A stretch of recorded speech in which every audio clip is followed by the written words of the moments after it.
Hi, everybody, and welcome to the October 2019 FSMA Friday update. Thanks, everybody, for joining.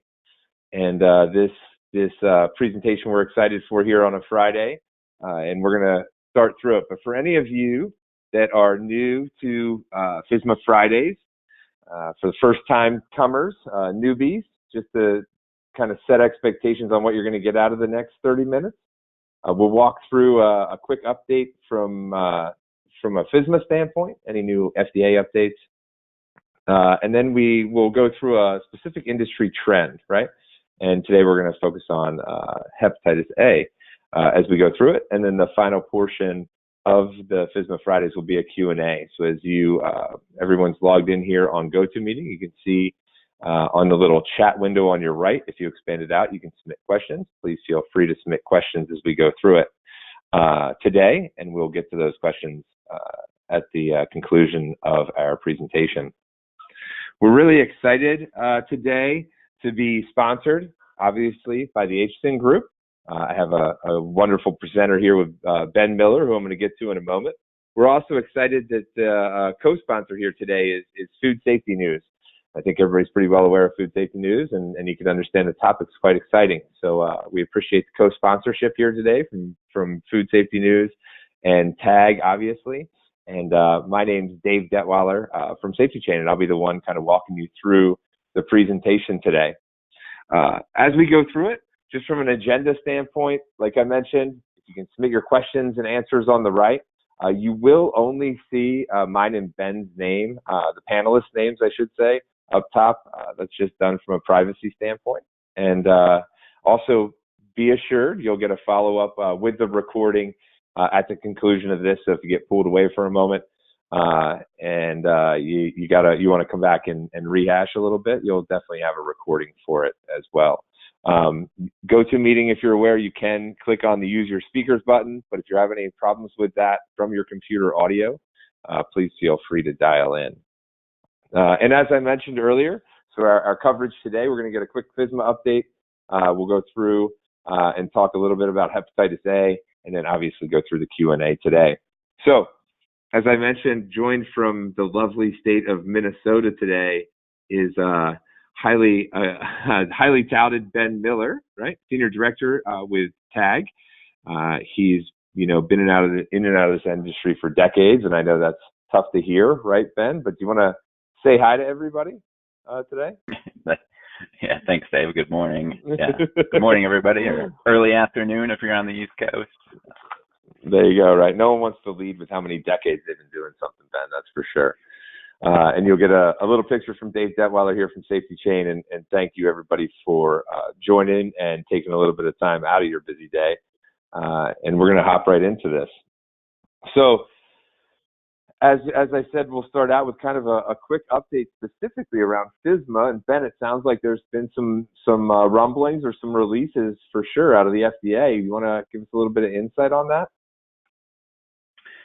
Sure, Dave. Yeah, good morning, everybody, again. And the topic that I was going to share relative to FSMA before we get started for the rest of the presentation is actually our most current post on the HSIN Group website. So I'll give a little plug to that, and if people want to go over and get into the details, they can. It's actually a piece on FDA's Food Safety Plan Builder, the Food Defense Plan Builder that was just released at the end of September by FDA. So that's an update to the Food Defense Plan Builder that they'd had out for a long time that didn't match the new requirements of the intentional adulteration rule. And so we have a good piece there by Rolando Gonzalez and Christopher Snabes, both of TAG, that have a background and expertise in the IA rule.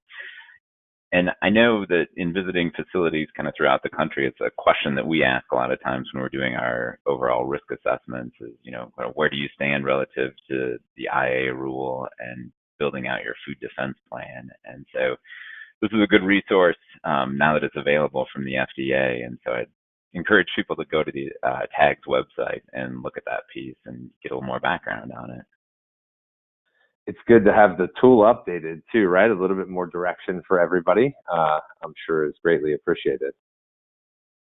Yeah, definitely. I'd say the only downside is if you're a Mac user, it won't work on your Mac. So it's a Windows-based only. But look at this, all kinds of I know, updates right? coming out of Ben today. You guys, like I said There you earlier, Ben, go. everybody should get their popcorn ready, right? For the presentation today. Look at that, even computer technology tips. So I think why the majority of you are here, what you've seen is the topic we're here to kind of discuss today, and specifically how to prevent and some of the theories and thoughts around hepatitis A and what's happening.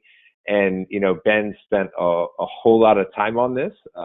And Ben, really, what I'd like to do is just kind of walk through some questions with you, if that's all right. And like I said to everybody on the call earlier, if you have questions, please feel free to submit those in, and we'll get to those as we go through a few of these that we've put together. So I think for me, Ben, right, and I'm not in it day to day and every day, I think the biggest question I had, and I was putting some of these together, why are we seeing an increase in this? Like, what's actually happening that, why is it more common now? Is it just simply because we get more reporting now, right? Or is it like, what's happening? Why are we seeing an increase here in the U.S.? Yeah, that's a great question, Dave. And I'll preface this. You mentioned my many decades in the world of public health. I actually started kind of my public health career at the Minnesota Department of Health on what we called team diarrhea, which when I was a grad student working on my master's in epidemiology, and we were a group of grad students that would call people that had foodborne illnesses and interview them and try to figure out kind of, what were some of the common items and elements that might have resulted in their illness, and to figure out if they were actually that's a lot outbreak. of fun, man. That's a lot of fun, man. I got to imagine. Holy moly. There were some interesting stories from that. So, but as it relates to Hep A, so that's kind of my background in terms of foodborne illness, and I did that for a number of years. But why Hep A now? A lot of it stems from the fact that starting in about March of 2017, nationally, we started to see pretty significant increase in the number of Hep A cases in the U.S. The U.S. for a long time has been considered what we would call like a low endemicity country, which means that we don't have a high rate of hepatitis A infections. If you look back historically, we had about 60,000 cases of Hep A in the early 1970s.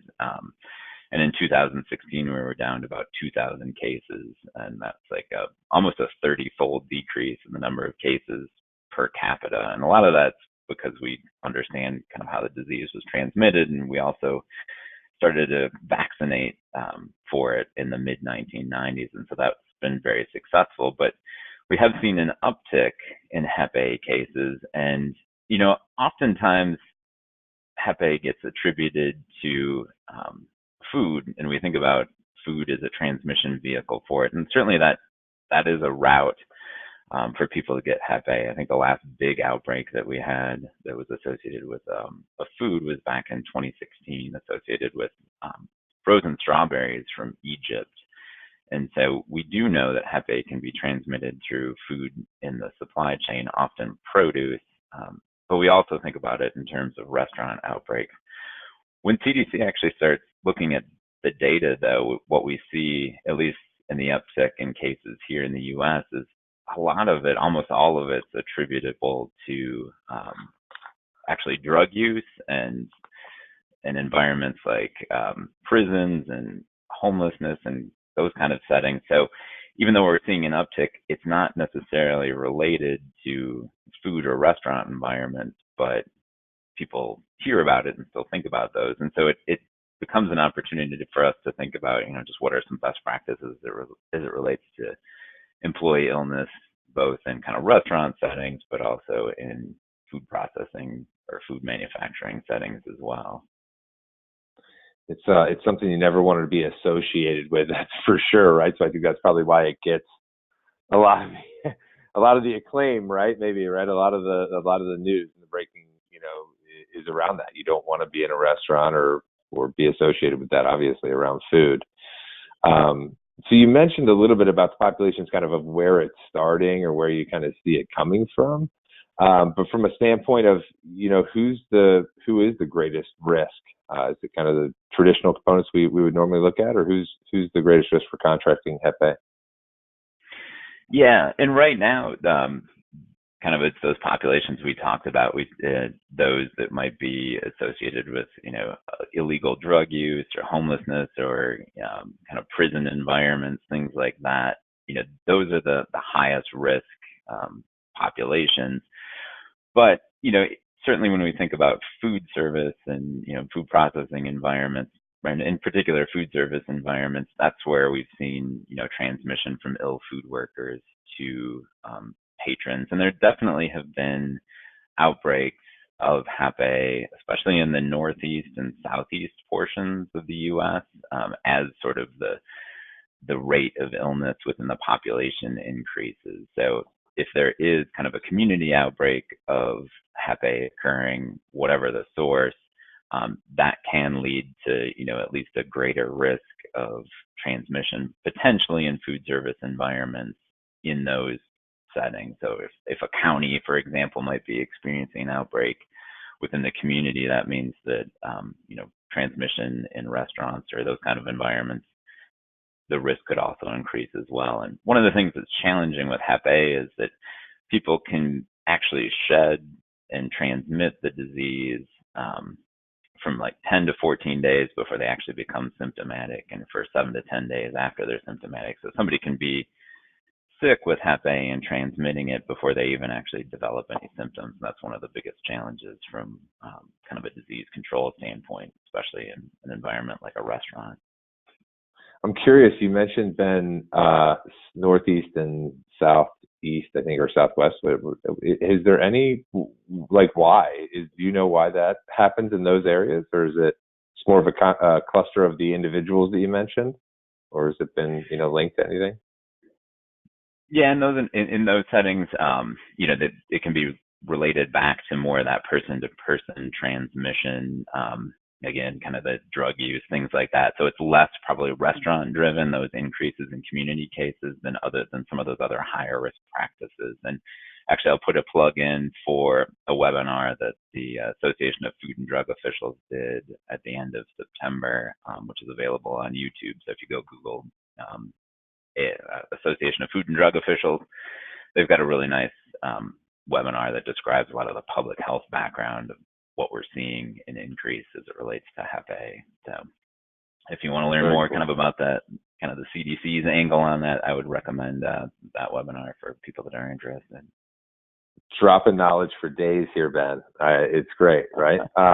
So I think that you started to hit on this, right? You started talking about restaurant employees, talking about food service employees. One of the ideas is like, hey, should we just start proactively vaccinating? I know this is one of the suggestions. Tell us a little bit about that. Yeah, and I think, this has been just given the attention that we've seen given to Hep A because of the increase in cases, kind of regardless of the source or where they're coming from. There has been conversation around, does it make sense to vaccinate all food workers? And some jurisdictions, especially counties and areas that have experienced kind of an increase in Hep A cases, there's been a handful of counties that have gone and required and made mandatory vaccination of, restaurant workers or food establishment workers to get vaccinated for Hep A.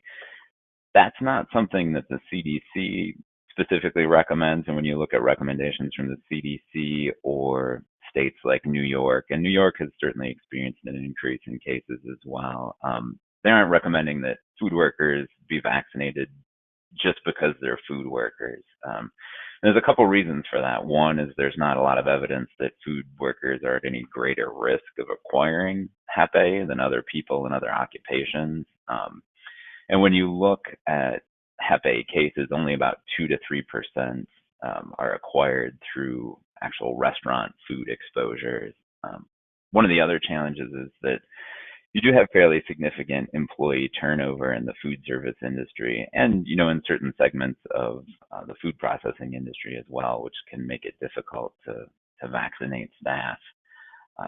And there are things that we can do to control for Hep A beyond just vaccination as well, and that includes things like careful hand washing, using disposable gloves, and making sure that people aren't working when they're sick, and all those things can help reduce the spread of Hep A. So the vaccination is a tool, and it can be appropriate,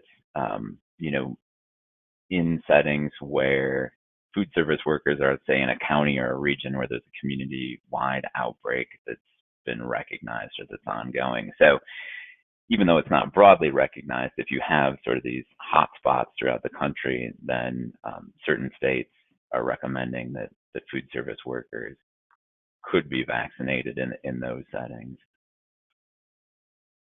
It's a tough one to start to track down, right? Like how do you actually get ahead of it? And it's something I think we all struggle with, right? What's the best way to do it? I think you mentioned a couple of the other strategies, obviously just simple prevention and things like that, but anything else there that you hadn't mentioned kind of from a strategy standpoint? I think just going back briefly to kind of the concept of vaccination, an option, especially if you're running, a food operation in an area that might be experiencing kind of one of these community-wide outbreaks, is to make the vaccination available to employees, but not specifically require it. I think when you get into the space of trying to require a vaccination, it also can create other risks, or unintended consequences, and you could run into, potential legal issues if employees were to have side effects or say that there were side effects associated with being required to be vaccinated. So that's always, with any kind of medical treatment, there's always kind of a risk-benefit analysis. And so, as it relates to requiring vaccines, that's probably the downside of that particular approach.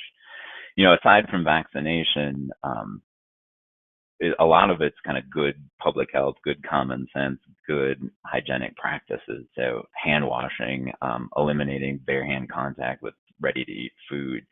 One of the big pieces that applies both kind of in a restaurant environment, but I think also more broadly in a food processing or food manufacturing environment, is just making sure that there's a good relationship between management and supervisors and employees when talking about symptoms and diagnoses for foodborne illness.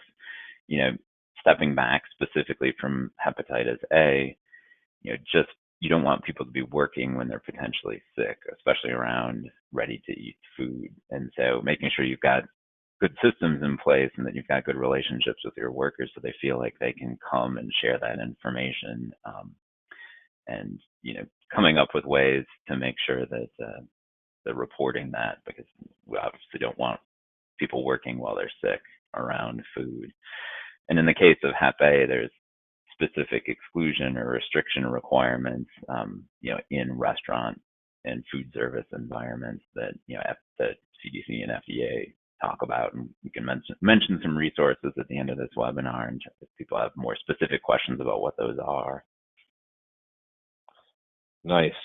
So you made a comment there as you were kind of going through other strategies and so forth, and said it's not just not just Hep A, right? Or there's plenty of other things that could be transmitted along. I think you made a great statement around communication is so important with our employees, and understanding that, and that they're in a good spot to report it too. Any other viruses kind of top of mind in this line or in this conversation along with Hep A? Yeah, from a food manufacturing or food supply chain standpoint, Hep A is kind of the big one that we think about and worry about. But there is some evidence as well, or kind of growing evidence, that other viruses can be transmitted as well. There's actually an outbreak of norovirus in Minnesota back in 2016 that looked like it was caused by frozen raspberries that actually came from China and were served in a number of ice cream parlors up here in Minnesota. And we typically think about norovirus as something that spread person to person.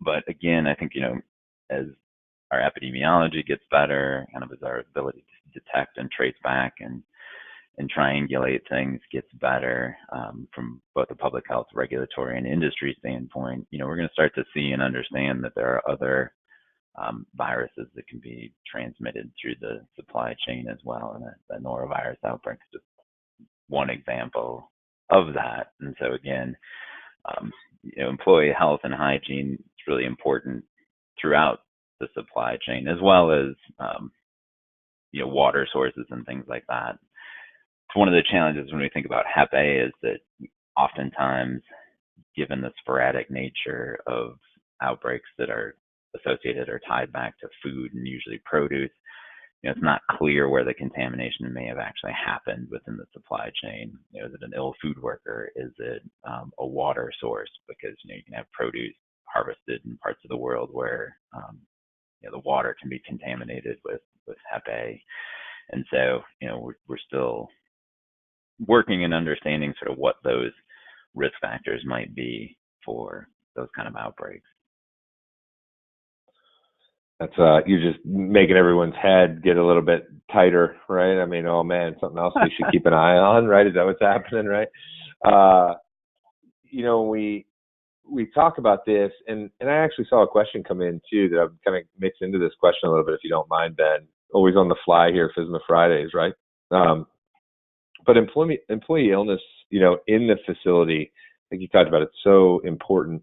But one of the questions I saw just come in was around, we're focusing on Hep A. Do you have any knowledge around the Hep B, or, a reason to focus more on Hep A than on Hep B, or any comment around that? The symptoms look the same. The mode of transmission is different. And that's one we could follow up offline on. I didn't pull a lot of background information in terms of Hep B, but symptomatically those tend to look similar, but the route of transmission is different. So we think about Hep A more in terms of kind of the virus that can be transmitted from person to person kind of through food. Yeah, and it's obviously top of mind, right? And that was the topic today, so that's why we're focusing on Hep A. I was just curious whether there was anything else to add to that. And a great question, by the way. And for anyone else who wants to submit questions, please feel free. We got some of them rolling in here. But anything else to add to the employees in the facility? I think you mentioned communication obviously is vitally important, and I think that's probably the most important thing, right? Following good SOPs, good communication, you should be set. Yeah, and I think when we look at the actual regulation and what FDA would look at from a food manufacturing standpoint, part of the GMP subpart B of 21 CFR talks about they call it disease control, and specifically it says there's a need to exclude people when there's a reasonable possibility of food contact surfaces, or food packaging materials becoming contaminated.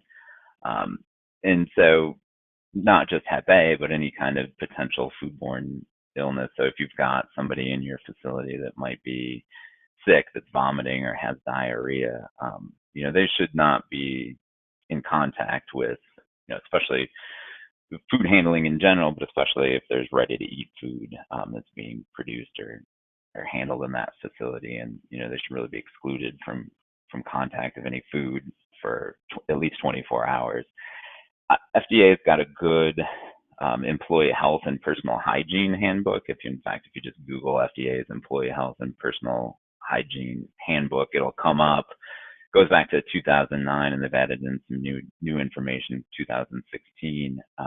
It's really focused on restaurants and kind of retail food environments, but some of those concepts can certainly apply within the context of food manufacturing as well. And so when we look at what practices might be at a higher risk in traditional food manufacturing environments, anytime you're handling something like produce, or if you've got a process that has a lot of active handling or hand cutting of produce, that's going to be fairly analogous to a retail food environment or a restaurant environment. And so some of those recommendations in terms of exclusion periods and disease reporting for things like Hep A would be applicable in those kind of environments. So if that's an activity that you engage in, then that would be, I would especially kind of point you to the employee health and personal hygiene handbook in terms of specific information. Another good example and a resource, right, of some information, that's for sure. As I'm looking at a couple of these questions, man, and we start to wrap this up, I didn't know whether you had anything else, or can I dive into the questions I think we got a couple that are pretty consistent over and over again that you and I had talked about. So, but anything else to add before I start hitting with a couple of the audience questions? No, yeah, let's jump in. We've got a few minutes left here. Perfect. So the one that I think you and I mentioned, and several folks have put in some type of similar question in this way, right? So what happens, if I am in? You've mentioned a couple of times, right? Got an employee who's sick, right? Like what happens at that point, or if you have someone that's now diagnosed with Hep A, like what are the first things you should do? Could you kind of walk me through that a little bit?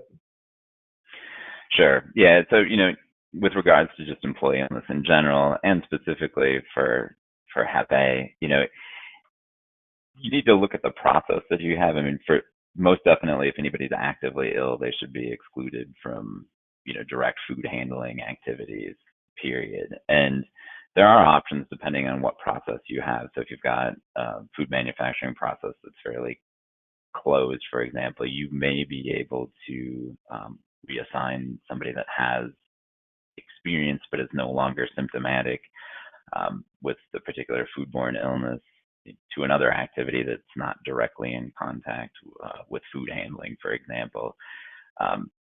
With regards to Hep A, that can be tricky and somewhat specific to the process. So I think, if you were to have a situation like that where somebody has been diagnosed or has symptoms that are consistent with that, I think the best thing to do is to reach out to a resource like us at the Atchison Group, or to contact the local or state health department to get some specific guidance about what to do in that particular situation as it relates to, your exact environment and what activities that employee may be performing. It's no doubt. Remove and then gather information, right? I think one of the other things that we talked about a little bit, I've seen this question, and I'm sorry for everybody because there's a bunch of questions coming in, so I'm trying to kind of package them together. And I think I've seen this now a couple of times. You mentioned, ready to eat or produce. You also mentioned like, hey, things that, treated foods, like heat treated foods, or might neutralize the virus. Are there any kill steps that eliminate the virus? Like if so if I'm in a cook plant, for example, does that mean that opportunity goes away because I'm cooking to a certain temperature or whatever that might be? Is there something that can neutralize this? Yeah, the Hep A virus itself is fairly robust, although it certainly is susceptible to heat, and it will not survive, above a certain time and temperature. And so, in a non-ready-to-eat food, your risk is definitely going to be lower. If somebody were, say, working and not symptomatic, but handling those kind of food products that are going to go through a kill step, the risk is definitely diminished in those settings. I mean, obviously, if you know somebody or become aware that somebody is symptomatic or was diagnosed, they should be still removed from active food handling until after that exclusion period. But yes, there are, and it is also susceptible to disinfectants and sanitizers as well. And we can follow up with some resources after the call here. People have specific questions on what those are. Yeah, that's perfect. And we will do that. I know we're right here at the bottom of the hour. I saw one other kind of consistent one that I just wanted to ask you, Ben, before we wrap up. Is there a way to test for this? Could you test to see if Hep A was there? Is there a you know what I mean? You could do swabs for other stuff. Could you test for Hep A? Yeah, another good question. It's not something that, it's part of an environmental monitoring program that you would look for or expect to see. And I'm not aware of, environmental testing that's kind of widely commercially used to look for that, but that's a good question. We can, again, it's not a pathogen that, while it can exist and survive in the environment, it's not one, just based on what we know epidemiologically, that is regularly transmitted through the food processing environment. So that's probably an important point to make. The vast majority of Hep A cases are transmitted person to person, and more in, again, kind of restaurant type environments. Perfect. Well, I know we're at the bottom of the hour. I appreciate everyone taking what I believe to be a very informative 30 minutes with us here today. So Ben, thank you very much for that and your wisdom and getting to us from Minnesota today. Next month, the FSMA Friday will happen on Friday, November 29th. For anybody else that is looking forward to this, we're gonna have another great, exciting 30 minutes for everybody. To the questions that had come in throughout the day, please, go out to LinkedIn, check out our FSMA Friday LinkedIn group. There's a bunch of Q&A out there, put out a bunch of these questions as well with responses. So join up and obviously, kind of wrapping around what Ben said, great resources from the TAG group, that's for sure, and also some great software from the SafetyChain group. So I just want to thank everyone for joining us today. Ben, thanks again, man. As always, it's greatly appreciated and great talking with you. Thanks, everybody, and have a great Friday.